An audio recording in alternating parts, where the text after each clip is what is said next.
And for further analysis on the IMF meeting and Egypt's economic reform program, we're now joined from Cairo by Dr. Mohamed Al-Bahawashi, economic expert. Thank you very much, Doctor, for joining us.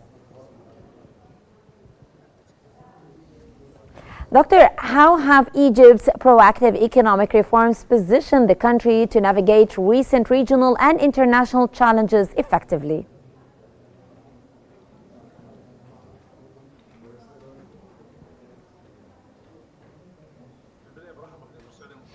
Most welcome and greeting to you all. I must say that the Egyptian state is following a very strict policy in terms of improving the economy. And there is, there is a certain sort of a juggle game between the economic policies and the social balance that is at the time we have had a problem with investment, and especially when we talk about the very basic project like projects of infrastructure related to road building and expanding the infrastructure. And had we not done these projects, I don't think we would have been even at all eligible to be joining the BRICS.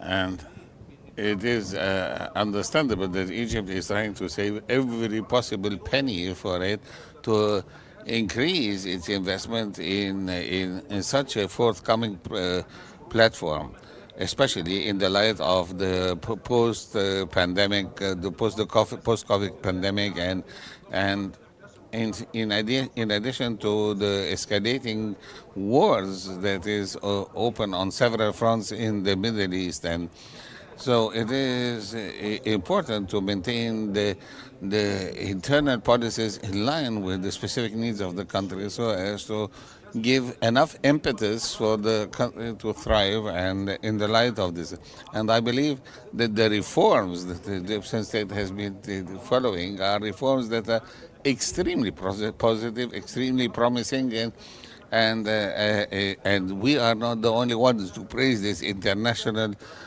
institutions, monetary, financial, and even humanitarian institutions are favoring these reforms, so as to make this shows how serious the Egyptian government is in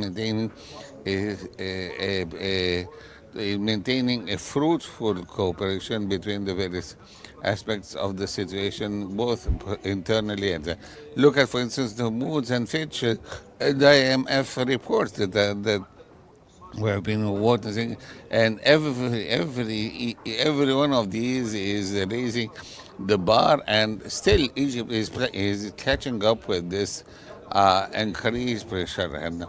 And I must say that the Egyptian economic policies have been able to buffer many of the negative changes that are imposed.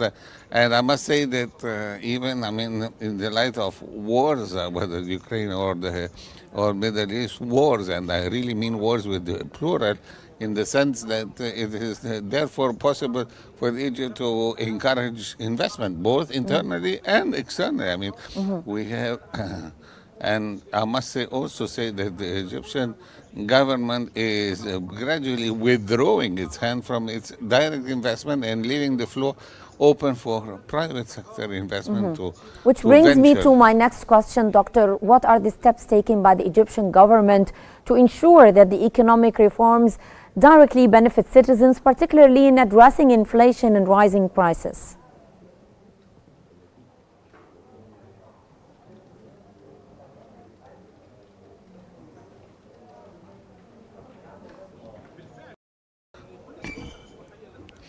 The reforms are drastic, and they have been covering each and every aspect of the daily life of citizens. And I must say that even Egyptians as citizens are really benefiting from this. I mean, there has been, of course, an increase in inflation, but yet I must say that the inflation is not only restricted to Egypt. We look at, for instance, the Russian and Ukrainian war that has been causing inflation worldwide. And this is not a novelty. These are facts that are documented, and they're far proven by many institutions. Even the federal government in the U.S. is changing its monetary policies to be able to cope with the increased pressure that, especially as you have more hot investment that have been ebbing in and out from the Egyptian state, and of course this is also creating a further increase in the dollar exchange rate. That is perfectly understandable given the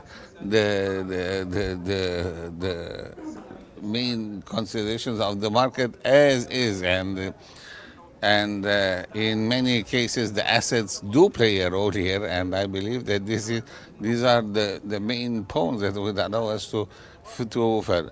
And I must say that there is an excellent control of the Egyptian market that is really proving that the steps taken by the government, reforms and others, even if they are far-reaching, are certainly very positive and very efficient. Thank you very much. Thank you very much, Dr. Mohamed Al-Bahawashi, economic expert. Thank you very much for your valuable insights.